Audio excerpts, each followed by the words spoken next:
growing up in the if anyone growing up in the 90s would have known this. I haven't actually even grown up yet. Okay. they'd know about this about Tonya's story.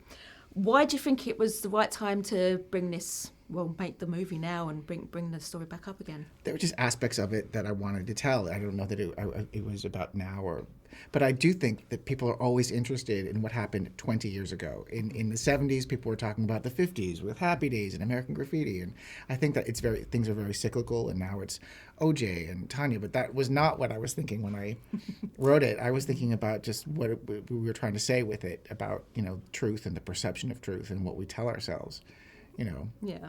And because she was painted as the villain, really, and she's not. And you tell the story, and she's not. And a lot of people still. I mean, I was telling my dad on the phone last night about it. He goes, "Oh, it's that girl that." Like, no, that's not what happened. Well, we'll never really know what happened, and I never wanted to say, "Oh, she's the hero." I just wanted to say that she was human. Yes. Yeah, and I love that she's been this in our pop culture in America. Like, she's the villain. She's the poster child of the villain.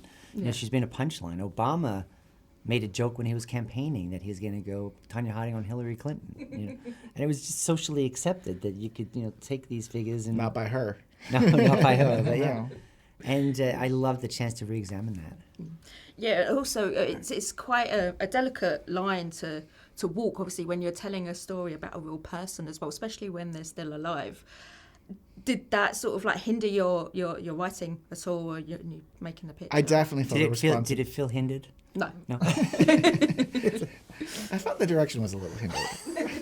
No, I definitely felt a responsibility towards the real people, especially since they shared their stories with me, and you didn't want to pull a fast one because I feel like that had been done to them by the media before. Mostly, I wanted to tell an entertaining story. But you definitely felt that the need to be fair. I did tell Tonya that I was going to tell everybody's side, but I would tell her side of the story. And I think that mattered to her. I think she wanted to feel heard. Yeah. And obviously when you came on board as well, everything was more or less in place for you. So why did you want to come on board and tell that story?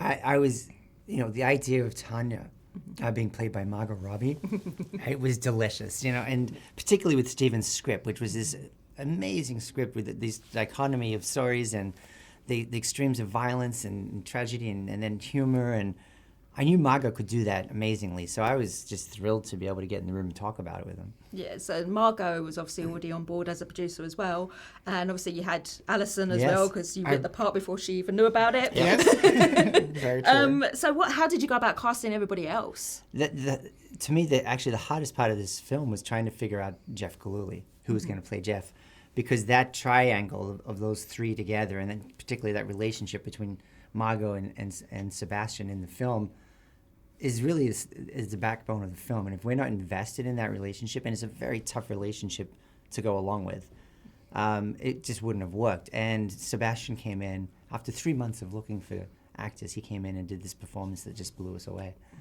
Okay, well, thank you very much for talking to me today. Ladies and gentlemen, you're watching Hey You Guys! Hey You Guys, huh? Hey You Guys. Is that from the Goonies? It is indeed, yeah. Nice. Hey